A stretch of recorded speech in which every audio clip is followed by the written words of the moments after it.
Hello, welcome into our podcast today. Ask Aaron and Ask EJ. This is Coach EJ, the brand. And it's Coach Aaron the Source.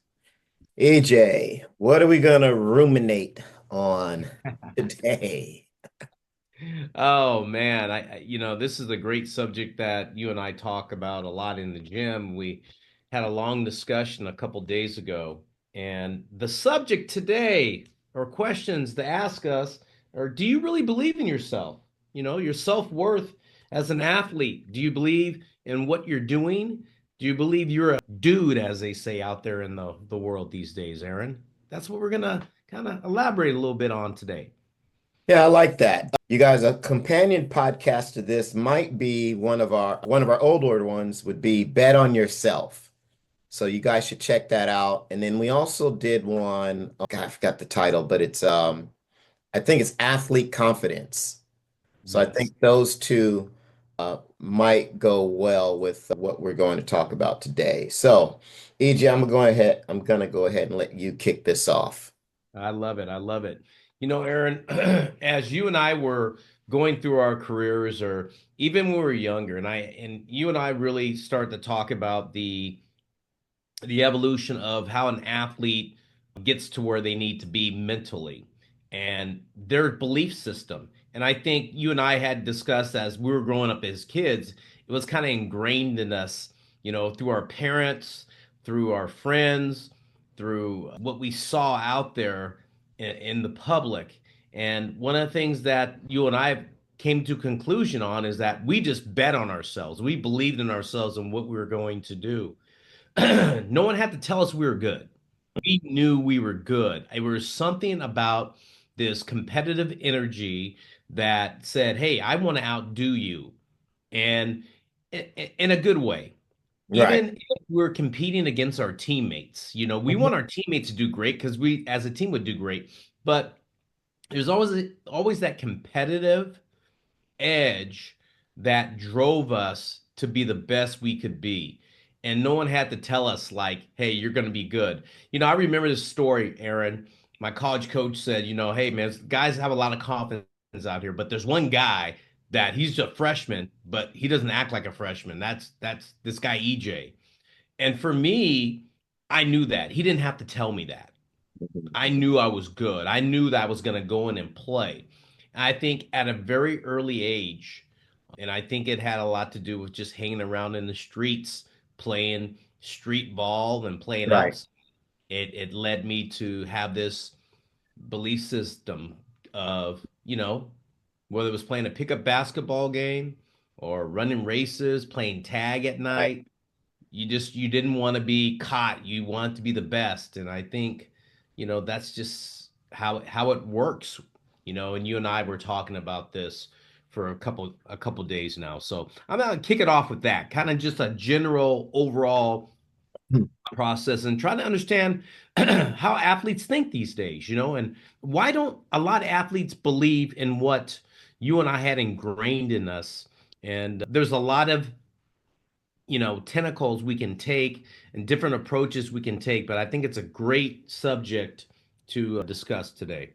Yeah, I mean, I don't know, without putting on my Freud or Dr. Phil hat. No, Right. I think it's pretty interesting because more and more that seems to be at the heart of what is kind of holding some athletes back, at least some of the ones that we're seeing in our gym, where Right. a kid has developed the physical tools and they've got the technical skills, but they're just not quite getting over the hump, or they're just not quite separating themselves from the pack. And I think, we've talked about this before. I think it's attitudinal. So, like you said, the belief, what's their belief system? Right. Now, some of that is just, I'm sure, nature and how your makeup as a human being and your character. But if you don't have that, how do you create it, or how do you manufacture that? That's the question, because that's what these kids have to do if they're going to want to. create better opportunities for themselves and move on. So that's Tough one. it's hard to know where you start on that. Obviously, one of the things that just jumps to mind, because my mind is just going all over the place now, is I think we've got athletes who wait for validation. Wow. I like that. You know what I mean? Yes. Like I said, when I was younger, I didn't have to wait for anyone to tell me I was good, Yes. even if I wasn't. Yeah. Right. Right. Exactly. You couldn't tell me different. And if you told me I wasn't, I was going to show you different.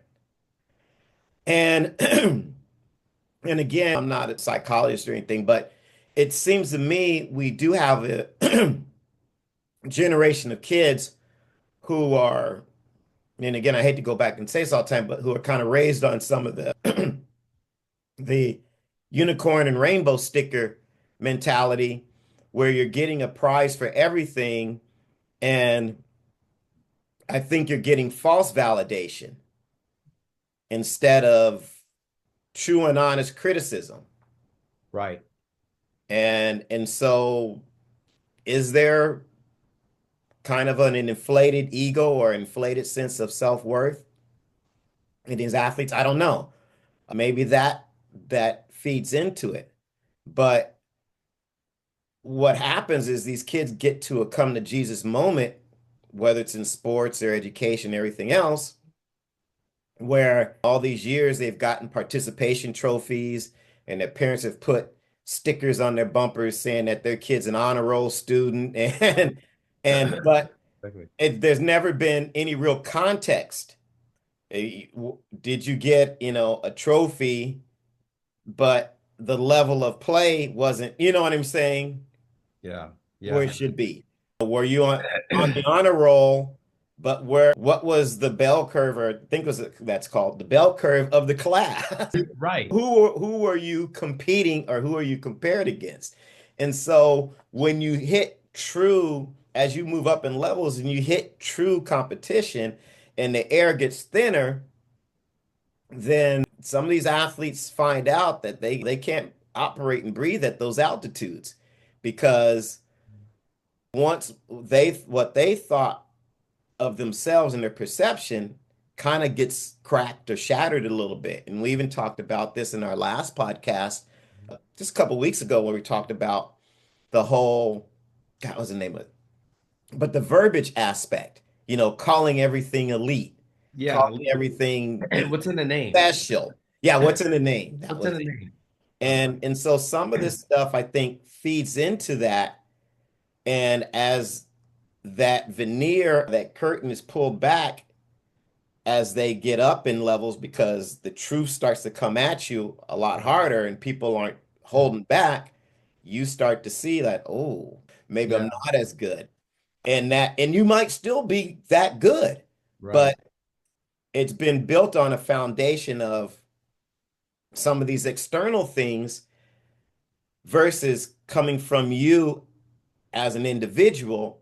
And so you're relying on these external um, affirmations versus saying, believing truly in your heart.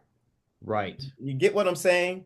Yeah. And that leads me to this question. Aaron, have we cheapened success Oh, or yeah. what it's means to have a trophy or be successful or like it used to be a thing where you were an honor roll student because you achieved a 3.85, 3.9 Mhm. GPA. Right. Now it's 3.5 or Exactly. have we cheapened success all around in society to give the false narrative that you're good Right. and someone had to say, okay, you made it and here's the line Hmm. that says that. And I think we have. You mentioned, participation trophies, and it got me to think about we wanted people to feel inclusive and feel good about themselves. So we decided to give everybody a trophy because everybody's mental health was suffering. Right. And we thought that was the best for everyone at that time. We're finding now, X amount of years later, it's not the best for people because now when people actually talk about success is bottom line now. Hmm. Bottom line was never mentioned before. You knew you had to be successful, and this is what it took. Now, in every part of society, it's bottom line. You got to have this or you're out.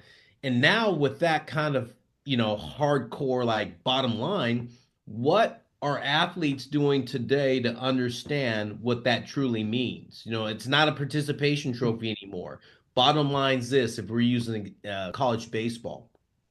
And I saw something very interesting last night as I was looking through some articles about is the Power Four conferences changing how the NCAA rules on stuff now? Are they becoming the new NCAA? So Right. this hardcore line that people are drawing now, the bottom line is affecting athletes now because no means no now, and yes means yes. Hmm. And if you don't believe in yourself, no is going to be more prevalent in your mindset instead of I believe, I don't care, you said no, I'm going to prove you wrong. I haven't seen any athletes come to me recently that said, hey, coach EJ, my coach doesn't believe I can do this. Man, I'm gonna show him that I Right. can. Show me right. Right. And I was like, when's the last athlete I've had really say that? Like, I'm gonna prove these guys wrong. They don't believe in me. I'm gonna show you. Well, again, we just talked about this on the other, what was wrong with some of collegiate sports, and I like that you talked about your term cheapening of success, but we we've talked about this before. We have a generation of athletes and parents who are willing to take the easy out. Right. So if there's a roadblock, if there's if you're uncomfortable, if there's an issue, versus working through or meeting that issue head on, they pull the ripcord. I'm Right. going to switch teams. Oh, I'm going to Right. go in the transfer portal. Oh, I'm going to transfer schools. Do you Right. understand what I'm saying? Yes, sir. And Yeah, and I and do. so they're not forced to sit in it. I mean, when I was growing up, obviously you didn't have as many options. So, Right. but my dad was like, "No, you figure this out. You sit in it, you know?" Right. Right. And you did, and you figured it out. And I think that made you stronger. And I think that taught you how to persevere and believe in yourself because not all situations, you can turn a situation around. Right. And we talked about this yesterday. Regardless of what, if you don't have the best relationship with your coach, if you're producing, you're you're playing. Now, it might be a tenuous relationship, but Right. if you're producing, You're playing. you're playing. Absolutely. So, and that was kind of my parents' thing was, you know, if you're bringing value, doesn't matter if you guys like each other or not. They're going to keep you. They're going to keep you in business. They're going to keep you in sports. Absolutely. So, bring value. And after you bring value, then you have leverage. Mm, And yes. but if you don't believe in yourself, how can you get to that point where you can fight through that? And so, like I said, I think the easy answers for most people is just to take the easy out and let's move on. You know, You know, let's find another spot. my next question is, do you think athletes are afraid to get cut these days and rebound? I mean, my take on that question is, you know, if you okay, so let's talk about kind of like how everything is rated these days in the rankings, right? Your Mhm. ranking goes down. Yeah. Does the athlete go, that's messed up. I don't like that. I'm gonna show you that. Mhm. Or you get cut from your high school team as a freshman. Do you come back your sophomore year and say, you know what? I'm doing no matter what, I'm gonna show them my value. I Right. want to have leverage now. Right. I mean, so that's a question I asked. Where are we at as a group of athletes these days trying to figure that one out a little Yeah. bit? Where do they go? The question is, where do athletes go to kind of figure that out? Is that something their coach has to tell them? Which I disagree. Like, I don't think a coach should have to tell you you're good.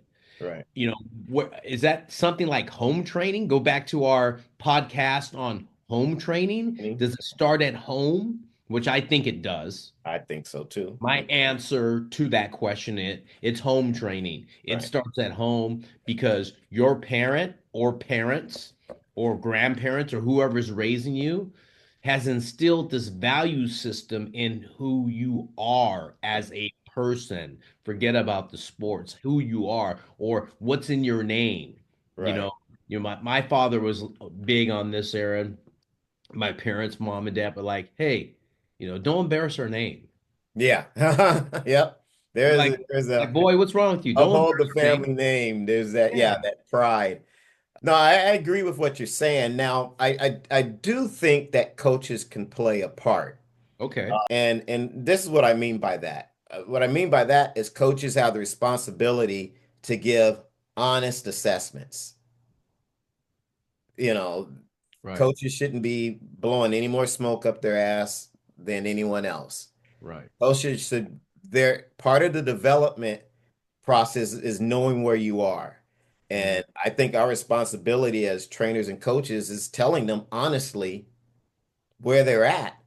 Now, they can do what that with whatever they want with that information, but I think we do play a part. And because we have the level of expertise that gives us the space to be able to say, hey, in my opinion, I think this kid is grade A, B, C, D, E, F, uh, right. and and express that in all sincerity to these kids who have these goals, so that they're not the emperor of no clothes on. Right. And so this way they can either shit or get off the pot. They know exactly where they stand, at least from their coach's standpoint, from an assessment standpoint, from your likelihood to play for me and all of that sort of thing, Right. and use that as part of their compass. Because the problem that I see is a lot of athletes and parents listen to everyone but the coaches.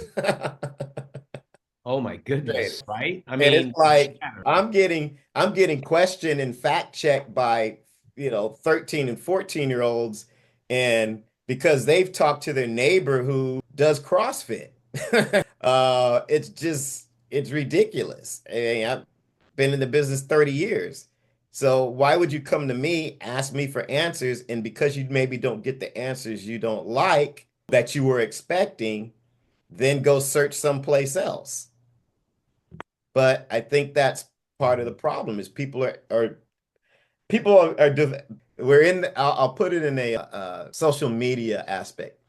People have developed they have their own internal algorithms Mm, where they want to hear what they want to hear. right. So it's just like that, and it's just like Facebook and Instagram and everything else. If you get reinforced with those things that you want to hear and believe, but not what's contrary. And I think people operate that way. Yeah.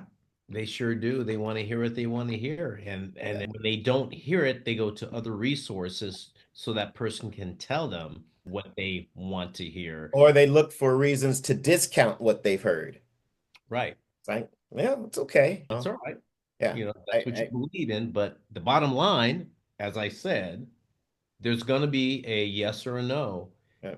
And there's going to be a time when the uniform or whatever you're wearing is taken away because you either didn't believe in yourself or you weren't realistic or have an idea about what's really being done here, Mhm. you Yeah.